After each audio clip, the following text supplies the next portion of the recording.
तुम अपनी बीवी से पहली बार कैसे मिले? मैंने अपने दोस्त से पूछा। कुत्ते की वजह से। कुत्ते की वजह से? मैंने हैरान होकर कहा। हाँ, कुत्ते की वजह से। मैं अपने कुत्ते को लेकर असर के बाद पार्क में सैर के लिए जा रहा था, वो रास्ते में मिली। मुझसे पूछा, कुत्ता बेचोगे? मैंने कहा नहीं। थोड़ी देर हम में गुफ्तगू हुई, एक दूसरे के मोबाइल नंबर हमने लिए और अपने अपने रास्ते चल दिए।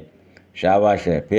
फिर हम रोज़ाना फ़ोन पर गुफ्तगू करते, वो मुझसे कुत्ते के बारे में पूछती। उसे वो बहुत पसंद था। एक दिन हमने फ़ैसला किया कि हम शादी कर लेते हैं। इस तरह कुत्ता हम दोनों का हो जाएगा। चुनाचे हमने शादी कर ली। चंद साल गुजर गए। इस दौरान हमारे यहाँ एक बेटा और एक बेटी पैदा हुई। अरे वाह! फिर एक दिन कुत्ता मर गया। मैंने बेगम से कहा कि कुत्ते की वजह से तुमने मुझसे शादी की थी, वो मर चुका है। क्या मुझे छोड़ दोगी? हरगिज़ नहीं, मैं तो तसव्वुर भी नहीं कर सकती। बीवी ने इनकार करके मुझे तसल्ली दी। क्यों? तुम मरहूम की आखिरी निशानी हो ना, बेगम ने झट से जवाब दिया।